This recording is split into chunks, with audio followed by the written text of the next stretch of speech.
My mouse on here? Okay. We're on the right slide. Okay. Got it. All right. Thank you so much, everyone, for joining.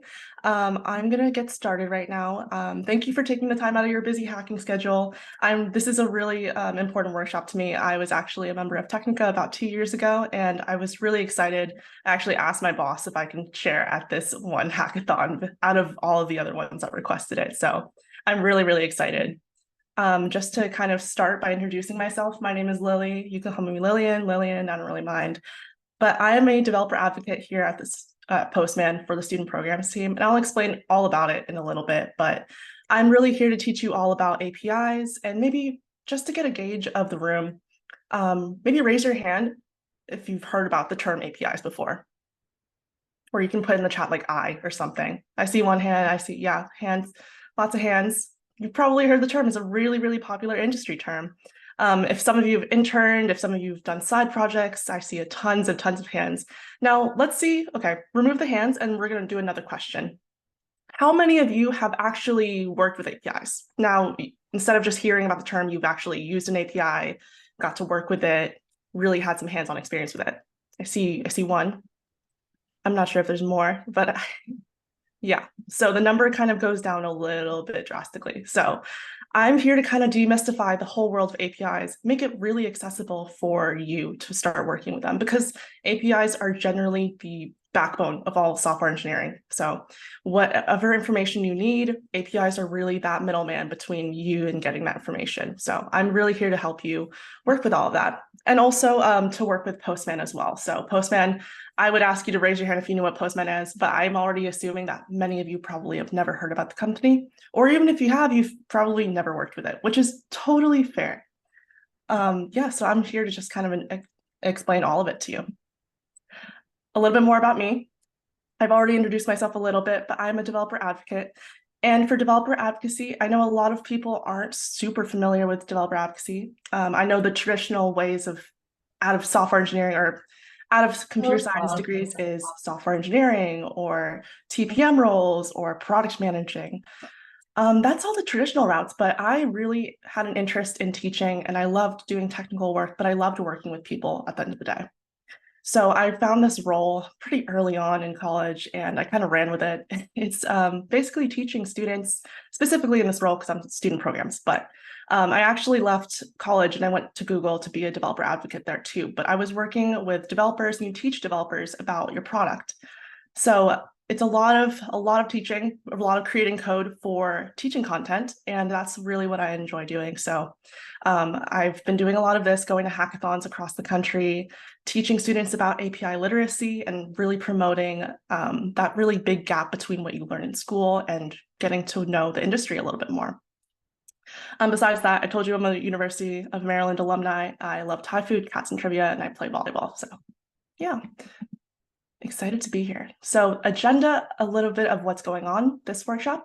This is meant to be a really basic workshop. We're not going to get into the nitty-gritties, but I want you all to leave here knowing a little bit about what an API is and feeling comfortable enough to really search out on your own, to find an API that interests you and to do things on your own. And then obviously we have a swag challenge. So I'm going to show you that right now, actually. So we have a swag challenge and we have a really simple way. I know sharing on social media is so icky.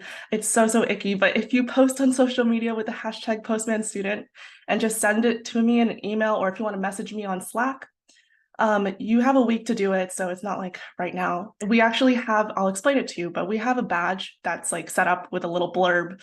If you finish our training, you have the badge, you want to post on LinkedIn, and that's it. All you do is put a hashtag, that's fine by me. You can send it in to me and then I'll send you over a swag code to our gift shop. I think it's store.postman.com or postman.store.com. One of those combinations, you'll figure it out. But there's some cute shirts. The one thing about Postman I will say is that our aesthetic is really cute. So maybe it's a dumb reason to like it, but I really, really like Postman's aesthetic. All right, now I'm getting on to the actual stuff. So my team specifically works with students and we're all about helping students in API literacy. We have 3 sections that we really go under. So actually, let me talk about this for a little bit. I don't know where's nope, not yet. Anyways, So we have three sections. So we have the student expert program, which is really applicable to you guys. So student expert program is a free certification where you walk away from the training. It's completely self-paced and it's about an hour to an hour and a half of your time, but you leave it knowing the API fundamentals and you'll get a free badge at the end, so that in a certification. We also have the student leader program. I think there's a slide somewhere here, but I'll explain Postman first. I've been doing a lot of talking about APIs, but let me explain first what this all really means. APIs, as we mentioned before, a lot of people know it as like an industry standard, but we don't really know how to use it. So it's people don't really know how to use it. Sorry. Okay, cool.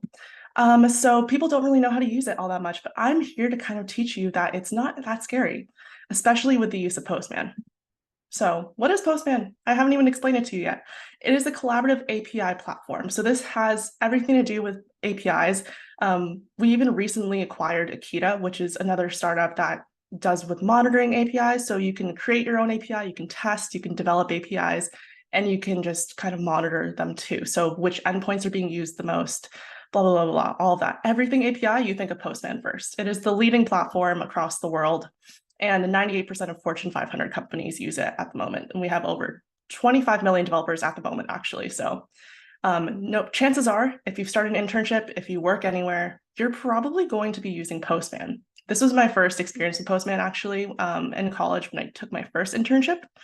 I interned and I saw Postman for the first time. I had no idea what it was. I barely knew how to use an API, honestly. And I just want to really reduce that kind of experience that a lot of people tend to have where they go into their first internship and they have to do this. They're expected to know how to test an endpoint and you have no idea what to do or what this means. I want to just basically make sure that all of you don't feel that kind of anxiety when you start. So just getting familiar with this now, earlier on in your career, is always just a good thing. And I know this workshop is only about 60 minutes, even less so now that we're getting into it, but this is a link to our student expert program. This goes into the entire fundamentals a little bit further, so more advanced requests, editing documentation and generating documentation, writing test scripts for your collections, and then running collections. You can do really cool things with Postman and APIs. You can chain requests together, get something really cool at the end of it. And then once you finish the student expert program, first of all, you get this cool badge. You can post about it, but also you can have the opportunity to become a student ambassador on your campus. We call it the student leader program. But once you apply, you just have to host a couple of workshops, just like really just one workshop a year. You get indoctrinated into our little community of student leaders across the country and the world, honestly. And you're invited to Postman events, invited to speak at some Postman events. We have actually sneak peek, like a little convention next year. But yeah, we really love our student leader program and I would be working with you because I run the Americas. So yeah, just more incentive. You'll see the little QR code along the different slides. So if you're ever interested, I will post it in the chat later too, but you can feel free to scan. Now, we've been doing a lot of talking about things that is not the definition of what is an API. So just to define it, actually, no, we're going to do a pulse check first because I forgot to put this in here. So let's do a little pulse check. We have four options here. We have one, which is a user login with a ton of different social media ways that you can authenticate with. B is Spotify. C is just a normal payment system. And then D is a messaging system. Now, just throw it in the chat. Which one do you think of these includes APIs?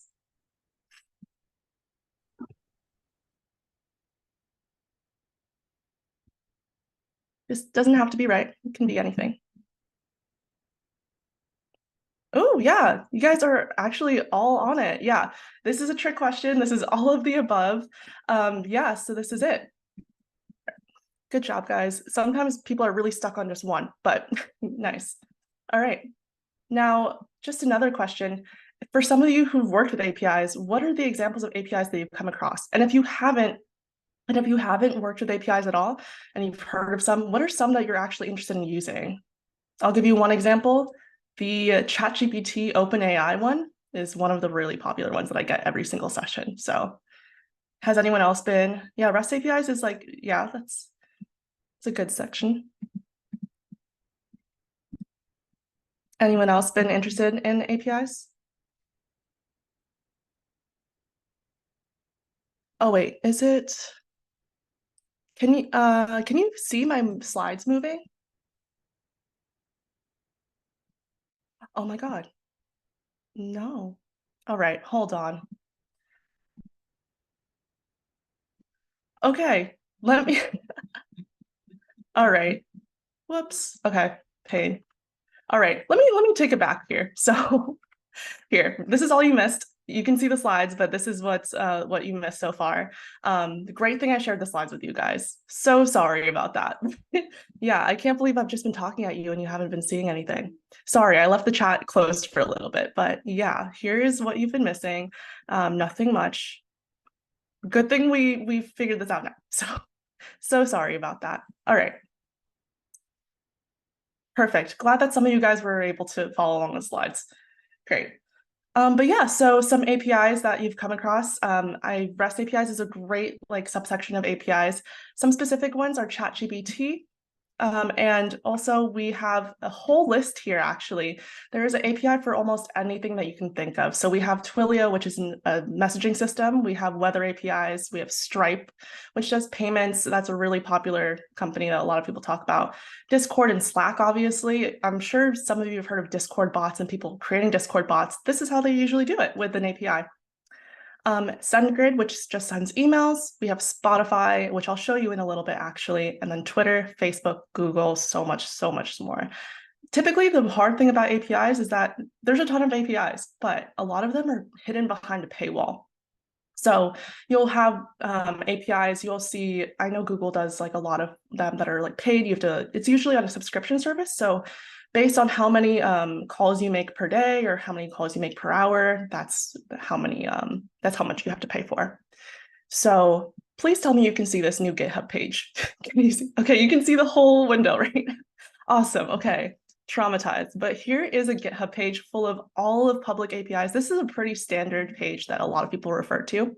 In your projects, I know this is like the very beginning of your hacking, and maybe you've already had a project already thought of. But if you want to dive into APIs a little bit more, here is a really great place to get started with like a ton of different resources of APIs.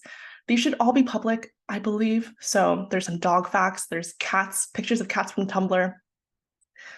There's tons of things, anime quotes, like anime facts, and you can go by index. So there's a ton of different things here. If you need inspiration, feel free to use this. Feel free to use ChatGPT. Be like, I need an API for finding a recipe with these ingredients, and it's going to show up something that's public, hopefully.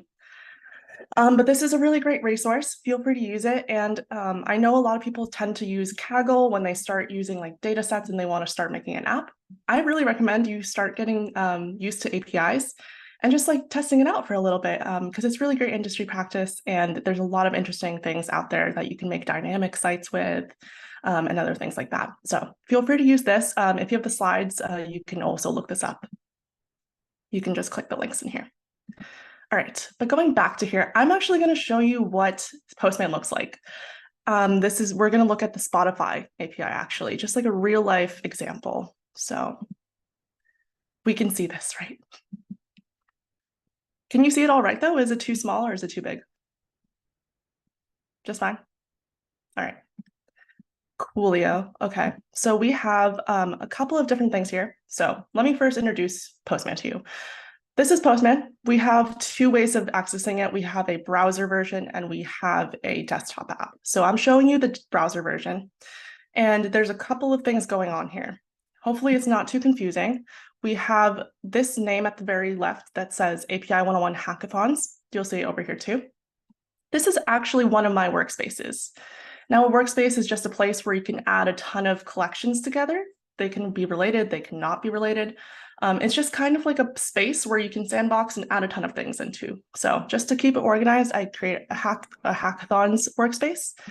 And inside of it, we have these collections. Now, collections are just another grouping. It's a grouping of different requests. So I'll explain exactly what a request is too, but there's a ton of different requests within here that all relate to whatever the title is. So here I actually have a Formula One API. This is really trending right now. And there's a ton of different folders inside. You can organize it as much as you want. There's the different drivers. You can get the list of all drivers. And I'll explain all about how to read this too, but this is what it returns. It's kind of like shopping around for something that you need. So if I want constructors, circuits, I can find anything I need basically. But in this case, let me just show you Spotify. So I'm just going to show you how cool it is. So I'm going to show you, this is the space where we put in the URL. This is kind of like the endpoint. We have a method that says get, so we're just getting data from here. And here's a big blue send button. It says 200 okay, which is our status. And it's okay if you don't know what any of this means right now. I'm just kind of showing you what we're going to expect when we look at this later. And there's a ton of text in here. And you'll see that there's a couple of different things. This is returned as a JSON object. And you'll see that there are external URLs, followers, genres. So this person's genres is dance pop, Miami hip hop, and pop. And if you haven't been spoiled yet, there's only one person that I can think of that's Miami hip hop, and that is Pitbull. So Pitbull followed by the popularity, which is 81. I don't even know what that means. It's something that Spotify has probably set. And then he has a URI. So this is like the unique reference. And there's a ton of different things. I'll actually show you everything else with Spotify later, but I just wanted to show you a little feel of what Spotify or what Postman looks like. And we'll get back to the slide deck to really show you, okay, so cool. To really show you how Postman really helps developers, we have to kind of take a step back. Now on the left, you'll see how we used to make API requests. So before Postman was a thing, we had the curl command line. And this is still a thing now. It's not like, oh, back in my day, this was just something that people can still do to this day. It's a really basic command line. Yeah, so we have the API request there. It's just curl and then followed by the URL. And there's kind of a ton of different headers that you can include. And you'll get something like this on the left. So it's all on your terminal. It doesn't really look that readable, but you'll see on the right, that's kind of what Postman looks like today. And we saw it before, where everything in the body looks really formatted. It's indented for us. We have a status code easily read. You can have key value pairings in your query parameters, and you can just add the URL. Everything looks really aesthetic, as I said before, but you'll see that this is a lot easier to deal with and to collaborate with, because with the curl command lines, you would have to take that curl command line and pass it along to your coworkers. And maybe sometimes you have a ton of requests that you have to send them. So this makes it working with other team members to make requests really hard. So this is just a really great way of collaborating with people. So how does this really work behind the scenes? The classic analogy is that we have a restaurant. So we have the user, which is going to be you. We have the API, which is our waiter. And then the backend, who is really our chef in the back. So we have the user. So the user looks at the menu. I like to think of APIs as a great menu. And the waiter hands you the menu and is like, okay, choose whatever you want to do. And me as the user, I really want French onion soup. So I don't know what's going on in the background. I don't know what's going on in the kitchen at all. And I don't really need to. I just see the menu and I'm like, I want French onion soup. That sounds really great. So I ask for French onion soup from the waiter. The waiter is like, okay, cool. So he takes my French onion soup order and he takes it to the chef. Now he's not cooking it himself. The waiter, that is. He's not cooking it himself. He just knows that I want French onion soup and that I'm going to send, or that the waiter is going to send the order back to the chef. Now the chef has all the resources and the ingredients possible. He knows how to make it, and he makes the French onion soup, doesn't know what I look like. I don't know what the chef looks like, but the waiter knows what we both look like. So the chef, all his responsibility is to do is just to return this French onion soup to me. And so this waiter takes the French onion soup back from the chef and then brings it back to me and is like, this is it. And all I have to do is just consume it. And that is the restaurant analogy. Now, how this really relates to APIs is that the API is obviously the waiter. There's a menu of options that you can use with code. And the great thing about APIs is that it really opens up for companies to their business. So without revealing too much of their code base, like Spotify. Let's say Spotify is allowed to have tons of students or tons of developers use their API. So if you've ever seen one of those, not Spotify wrapped, but those dupes where people can take your Spotify account, you log in, and then it gives you like, what is your listening history made up of, or what's a really good artist for you? That's how developers get to that information. Or if you're using any other company's website, so like Reddit, if people want to use Reddit's updates, or if people make Twitter bots, that's how they really get to work with that. So they aren't allowed to access all the database or the code bases, but they have some kind of piece of information that they're allowed to use. So the waiter's really controlling that flow of information, and he's taking the soup, which is all of our data or whatever we need to access, and we're getting it back. And the only thing we need to do is just how do we eat it? Now, in a more technical sense, this is how it kind of translates. We have clients, which can be applications, browsers, it can even be the command line, and the APIs, which is our waiter, and then the API server. So this is our chef. So the chef is just sending back whatever we need to do in the back end, but in a way that really reveals only what needs to be revealed. So our ordering is called a request, and what we get back from the server is called a response. So we're going to be diving a little bit deeper into what makes a request and what makes a response exactly. So anatomy of a request is a method, an endpoint path, and parameters, headers, and body. So we have the bare minimum. So we have the methods, which is what I told you before. It's like a get, post, put, patch, or delete. So this really follows the HTTP request methods. So we have either get, retrieving information, pretty self-explanatory. Post is actually sending information. Put and patch is updating information, and delete is just deleting. So this follows like the CRUD methods, which is create, read, update, and delete. And here we have the address of the server followed by the path, and obviously the protocol that follows before it.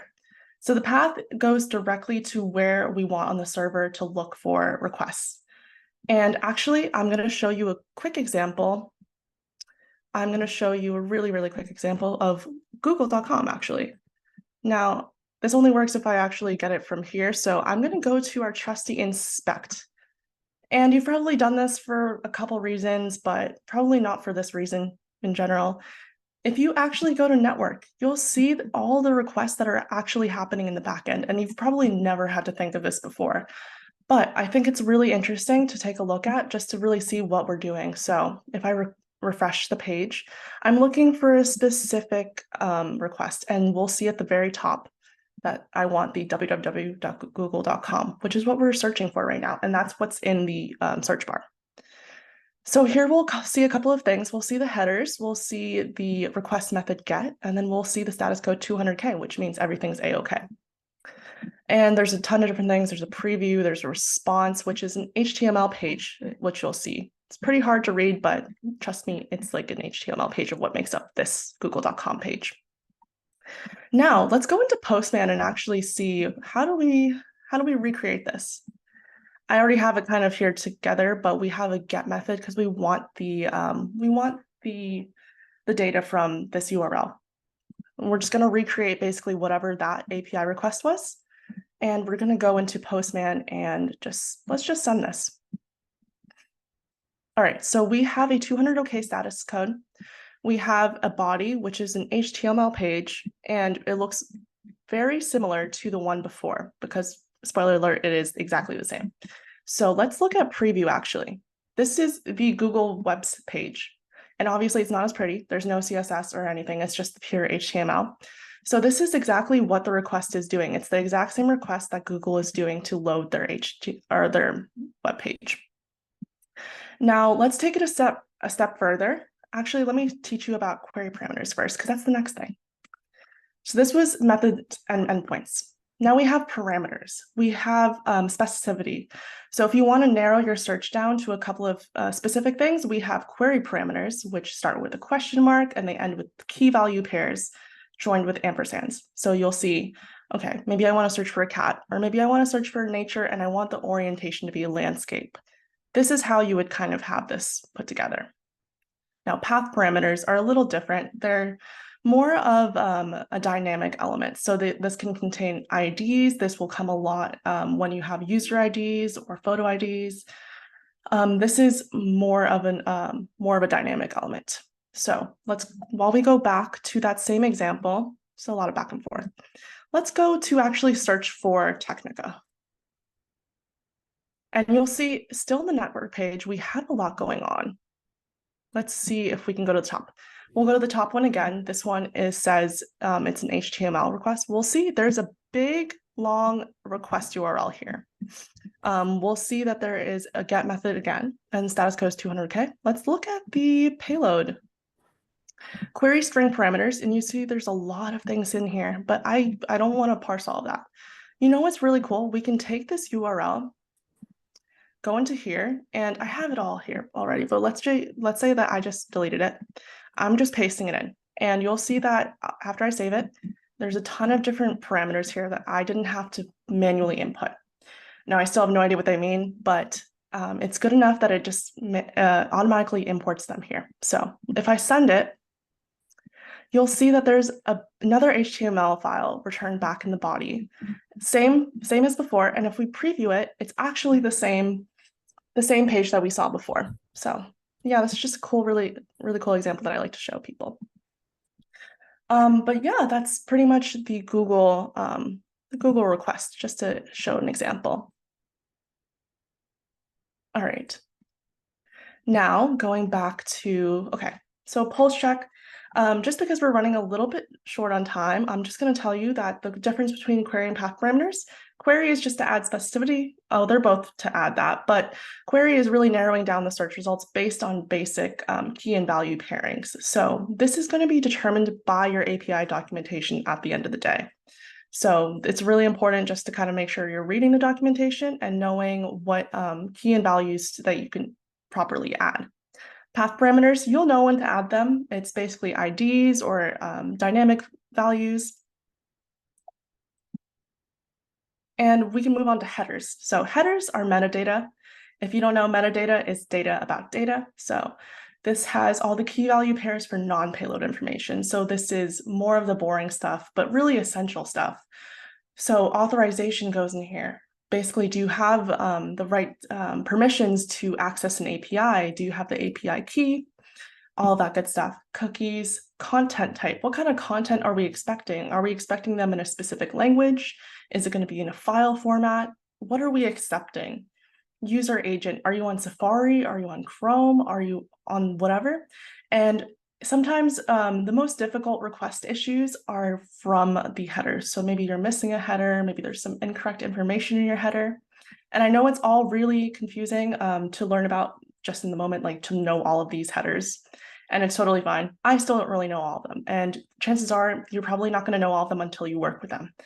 So the great thing about Postman is that when you hover over them, you'll get a definition just kind of popped up on there. So don't feel bad if this all feels like gibberish to you. It's totally fine.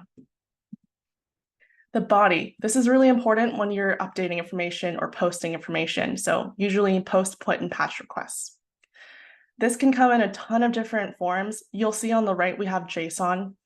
And JSON is kind of just it's a JavaScript object notation. So we have some key value pairings. It's kind of like a mapping. So you can have the name followed by its value, Jane Doe, email, birth year, all that. And they're separated by commas, and they use curly brackets to separate everything. So this can come in either form data though, JSON, text, HTML, there's so much more. The body is really language agnostic, and Postman allows you to use a lot of different bodies.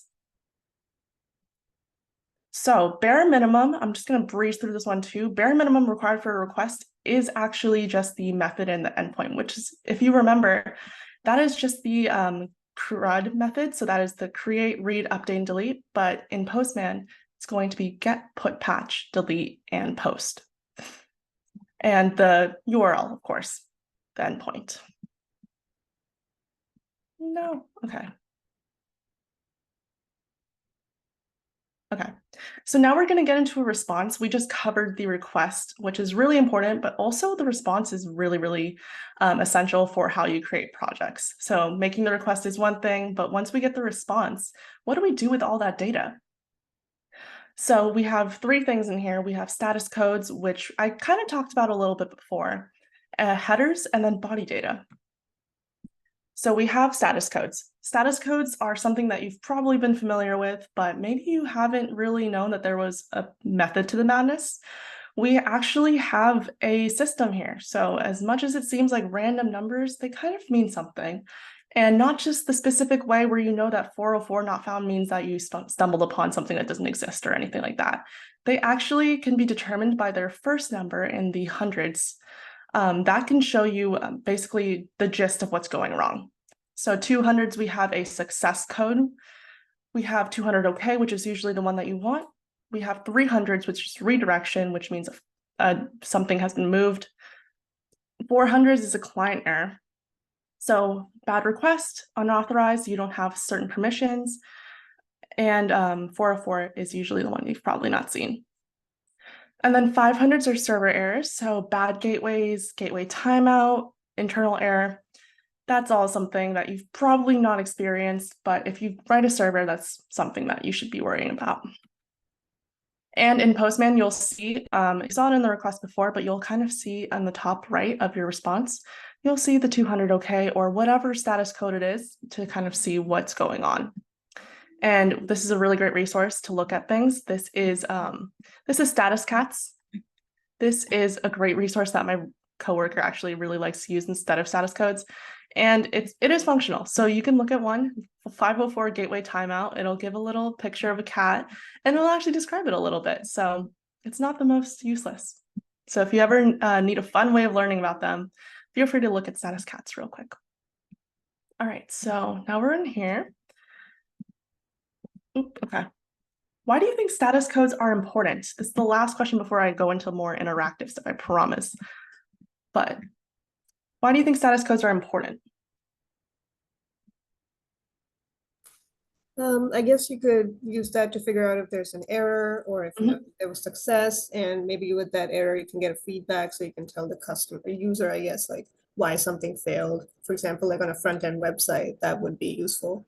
Yeah, no, I couldn't have said it better, honestly. Yeah, so you understand the status of your API. Yes, there's so many reasons why status codes are more important than without it. So like you said, yes, this is a really important way to kind of communicate with your client about what's going on behind the scenes. So this is the main way that clients and servers can communicate. And for people who are developing APIs, you can create your own API, and not handling your status codes correctly is maybe the one thing that separates a good API from a bad API. It's a really great standard way for people to error handle. So if you know that something is going wrong with this specific issue, let's say it's like, I don't know, a 403, you can send back a message that specifically says, okay, you're not authorized, this is what you can do. Without status codes, people would be stuck a lot of the time, and this would actually cause things to break. So it's a great way to debug.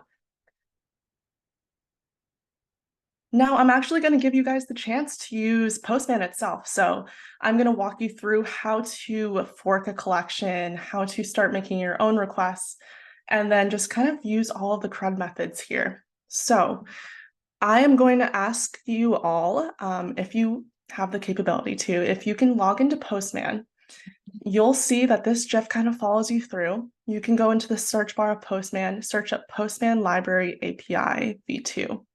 And I'm just going to show you a little bit. So here, if you look into Postman, obviously you'll have to make an account first, but hopefully it shouldn't take too long. You can actually go into here and go into search. And I'm going to just do Postman API v2. And you'll see the first section. This is really great. The search bar in Postman is great. We have an explore page. You can look for a ton of APIs. And the great thing about it, I mentioned how it was collaborative before, but this is really where it gets cool. So just like in GitHub, you can fork collections. You can create a fork just like this. And I'm going to say, okay, fork collection in my workspace. But I already have this collection, but I'll just have a copy. So I don't remember which one was different. So here, doesn't matter. Here's one of the collections. Now it's in my workspace. You can call whatever. And you'll see a couple of different requests here. So if anyone's having any trouble, you can always feel free to tell me, but I'm going to go through and check the documentation because that's usually where people start with first. Now you'll see when you click on the collection title, which is going to be the parent section on the top here, you'll see a couple of things. You'll see that there's permanent collection books, there's authorizing requests, which is really important in this case. We have a collection, we have an API key called Postman rules. So I'm going to just copy that and you'll go into the authorization bit. And it looks like this one's the one that I made already. So I'm going to go into this. It's going to be automatically set to no auth. So what you're going to want to do here is there's a ton of different authorization steps. And you'll learn more about authorization in the student expert programming program. But here I'm going to just do API key. But for a lot of APIs, you're going to run into authorization and this issue. So you can feel free to get familiar with it, but this is a great way to just kind of test yourself on this. So we have API key, which is located from the documentation, and now the value, which is just Postman rules. Make sure you're saving it, and you can leave it to header, add to header. So now we have authorization. Now we should be able to actually do something in this. And actually, I'm going to take away authorization so I can show you what it looks like if we run a request. So let's see, this is the most basic one. This is get books, and you'll see we have a base URL of, oops, okay, so I have the environment here. Now we have a base URL of library API.postmanlabs.com. So this is our endpoint, and our search path is, or our path parameter is going to be /books. So this is the location on the server that we're looking for. We're looking at the book section of this API. So if I send this in, this is going to return things, but I didn't add a, oh, I didn't save. All right, so let's see. Okay, never mind.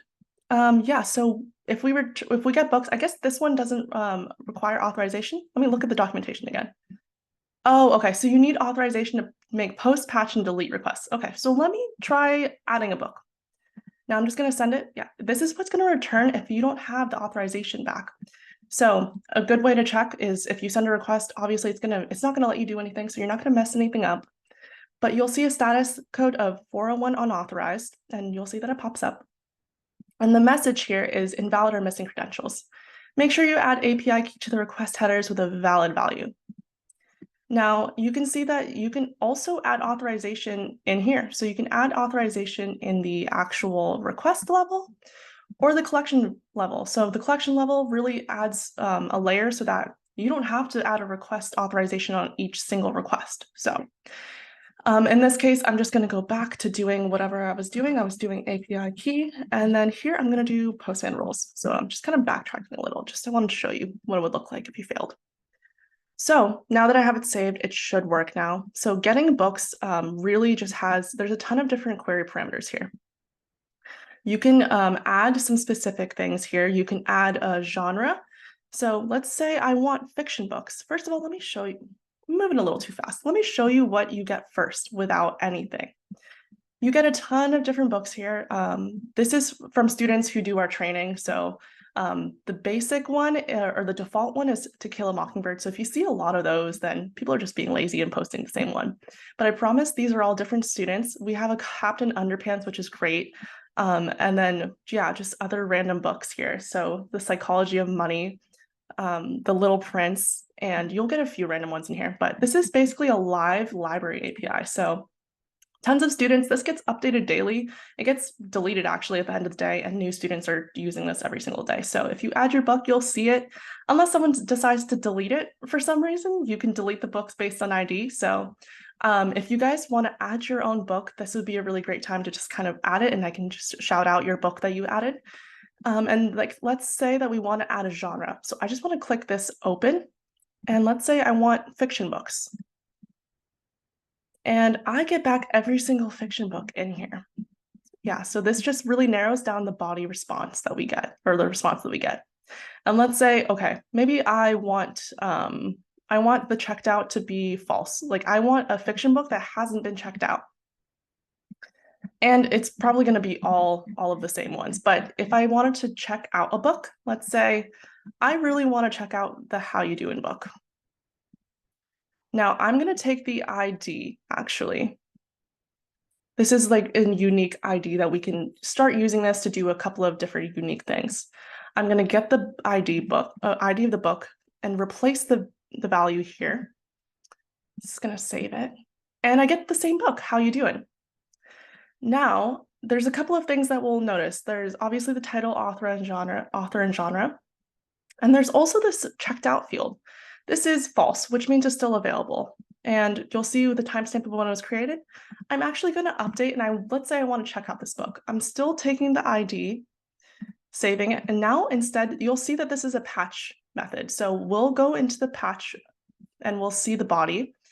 Now we only want to edit one thing. So if you remember the body of what we got, the get book by ID, you'll see that I want this value to be true now. I don't want to change the whole thing. I just want to update a piece of it. I'm going to copy that and I'm actually going to say, okay, checked out. And I want to delete the comma. Now I don't want it to be false. I want it to be true because I want to check it out. So I'm going to send it. And of course I don't have authorization. And if I say inherent auth from parent, because I'm just taking from the parent collection, it'll say that I'm authorized to do it, and it'll actually change, it'll update and send you the response of the book now. And you'll see that the checked out is now changed to true. Now you all saw it was false and now it changed to true. That's all you need to do. And if you really wanted to, you can add different things. Like you can change the genre from here, you can change the author. And this is really, this is hard to imagine now that we're using like a fake API now, but if you're using real APIs, this is just a really easy way of updating things. Now, if I really wanted to be mean, I would delete this book, but obviously I'm going to add my own book and delete it. So if you want to add your own book and then go from there and start doing things with that, feel free to. Now here, I'm going to add a new book. Does anyone have a book that they're thinking of? I can't think of a book off the top of my head.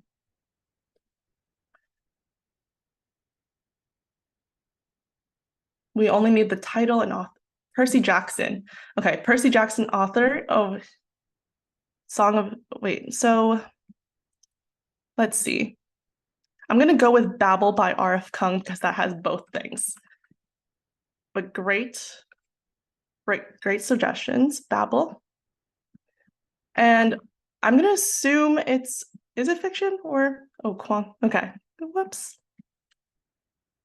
All right, and I'm gonna keep it as self-help because I don't really know, but it's fine. So I'm gonna save it, and you'll notice that this is a little different than before. So this is a post method.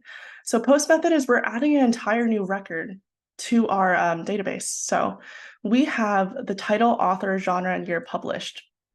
But when you remember, when we got the book from the ID, or if we saw get books, you'll see that there's more than that, and that's automatically generated for us. So we don't need to really focus on that.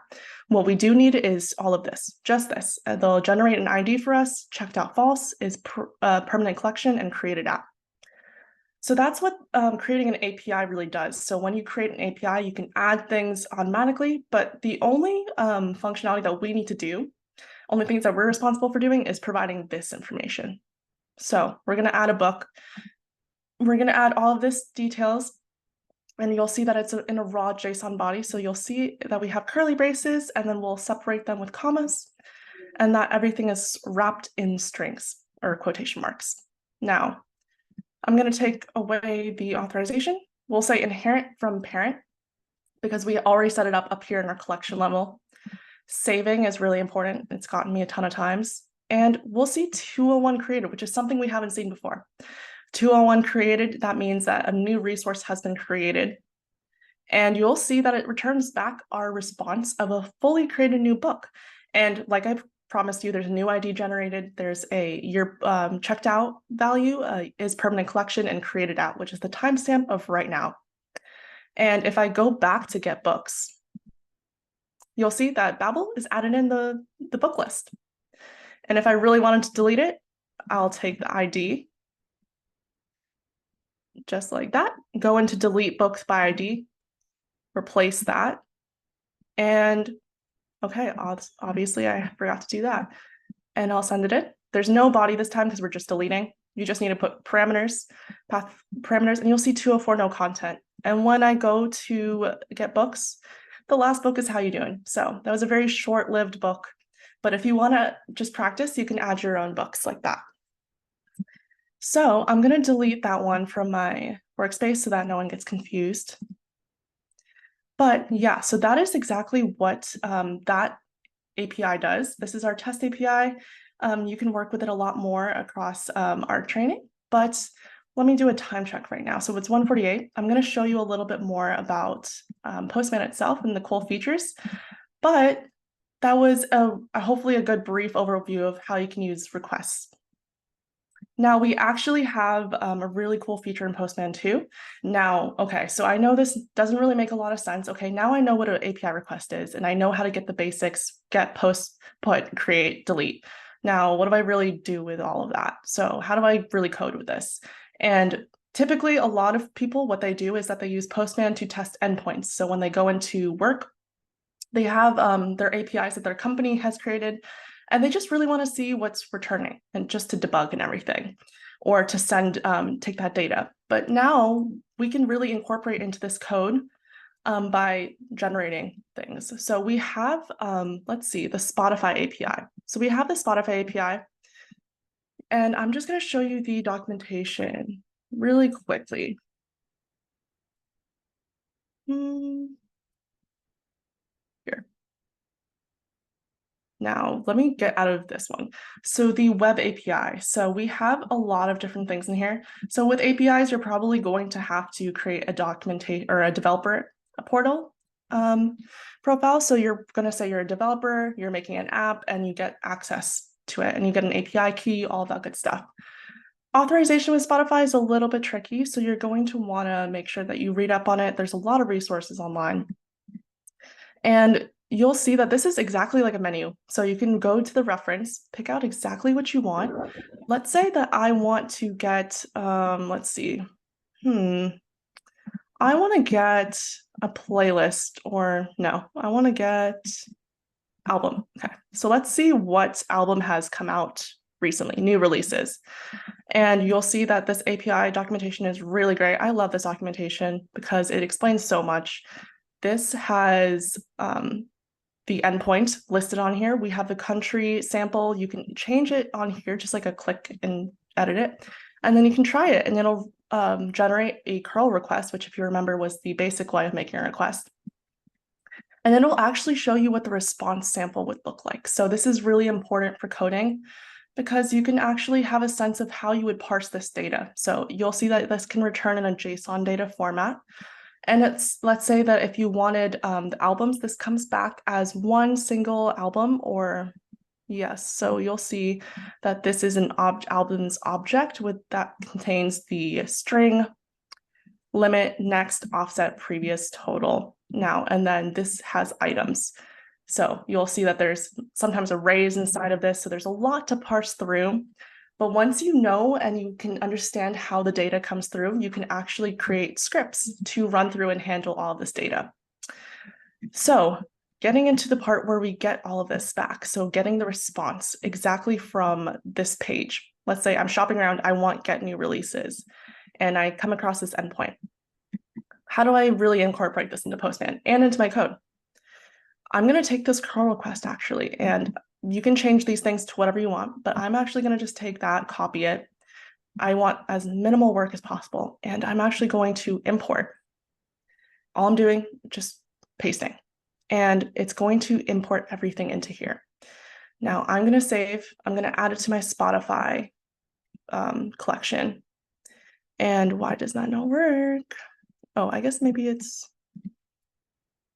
think I have new releases, but here, okay. So I'm adding it to new releases, and let's say, okay, I don't want the authorization to inherit auth from headers. I don't want this authorization, it'll automatically generate for you. But in this case, I already have it added in my environment variables. So I have no body, it's just a get parameter, and we're going to the endpoint of browse/new releases. This would be our base URL. Everything else is just a path on something that we're searching for. Now, once I save it, I send it, and that's strange. It doesn't even seem like it's finished yet. But that should return this. Yeah, maybe there was something wrong, but usually that should work. I don't know why it's not working. Maybe it's tests. Anyways, since we're on limited time, I'm just going to show you this, but this is what it's supposed to return. Once you import it, everything should be all right. Maybe the headers was weird, but yeah. So inherent auth from parent. Doesn't matter. I'll try another one. But once you send this in, this is going to return the body here. This is going to be exactly what we look like in the response sample, except now with just actual data. So we have a ton of different albums that are just released. We'll see this gets filled up by a lot of the available markets. So we have the Rolling Stones artist. What album name was it? So One More Time, ... very ominous. And you can parse through this entire thing. Don't mind the secrets exposed at one instance. That's just the API or bearer token getting exposed. But I trust all of you. So the authorization you'll see here, it's a little bit more involved than any other one that we've looked at. You'll see there's a lot going on here. And this is actually an OAuth 2. So this is OAuth 2.0. There's OAuth 2.0 and OAuth 1.0. So OAuth 2.0 is usually the more standard one, and you don't have to understand all of it, but it is really useful to kind of get familiar with. So I have to refresh the access token every once in a while. This actually expires at 1:55 p.m., so I'm going to refresh it. And yeah, so this is what you get back. So sorry, this one didn't work out. I don't know what's wrong with this one, actually. Maybe there was something wrong with the import, but usually you can just import those using this button. That's how I kind of shop around for API requests. You kind of go into here, you take the curl request, and then you import it over there, and then you could just have to tweak it a little bit to use it. But this is a really great API. I think an API is only as good as its documentation, and this is a great one. So if you are curious and you want a new side project, this is a great one to start with. All right, so that is generating code. Oh, that we didn't even talk about generating code. So we generating code. Let's say that you have this browse new releases. Go into this sidebar with code, and you'll see that this is a code snippet. So you'll see a ton of different language options. If you're using JavaScript, you can use fetch, which is pretty common. And you'll take everything. So it takes in your authorization, and it'll automatically do it for you. It'll take your request options, everything that is in your Postman request, it'll take and then generate it into code for you. So all you have to do is just take this code, paste it into your code base, into your JavaScript file, and then you can have the data in your response here, and then you can handle it however you want. So actually, if you're curious about this, we have a project out now. So I want to leave time for some questions, but if you are curious about that at all, we actually go into a lot more of Postman code gen and actually coding with Postman and API requests. This is your first full stack application experience. This isn't a very long course at all. We hold your hand throughout the entire process into making basically an AI text summarizer app. We use the AI API called Hugging Face, which is a completely free open source ML modeling site. It has a ton of different models on it, but we're using things like the summarizing feature. So this is a really cool project. If you are curious about it at all, you can sign up and you can take it. I would highly recommend that you take the student expert program first, though, just to get familiar with Postman. And congratulations, we've gone through a lot of information today, so hopefully you feel a lot more comfortable with APIs. I really encourage you to take a look at the student expert program if you're interested at all about this. And if you have any questions or if you want to take a dive in APIs, feel free to message me. My email is always open. I love to help students whenever I can. So if you want to send an email to me, even like weeks after this workshop, feel free to. I'm happy to help. But we have a YouTube playlist for student programs. We have a lot of people go onto the live stream and actually create full-blown projects with Postman. So we also have a really active student Discord. So feel free to join that. This is an overview of our student programs page. We have the student expert program, student leader program, if you are feeling super involved, and then the classroom program. We also have the student community Discord. If you ever run into questions or if you want to build something else, there's tons of students on there happy to help. But thank you for joining. Happy hacking for the rest of the weekend, and I hope that this really helps you learn something new. If anyone has any questions, feel free to message me, or you can also just throw them in the chat now or just say anything. But it was a pleasure speaking with all of you. I can also throw the link in the chat for joining the student expert. Here it is. I don't know why that isn't. Yeah. Just paste that link into your page, or you can scan the QR code. And yeah, just feel free to message me. Hopefully the recording will be shared. I know it is. I'm not sure if it's going to be, but I think it should be. Maybe not immediately, but yeah, thank you everyone for joining. And big shout out to the organizers. It was lovely. Yeah. Have a great rest of your day, guys, and happy hacking.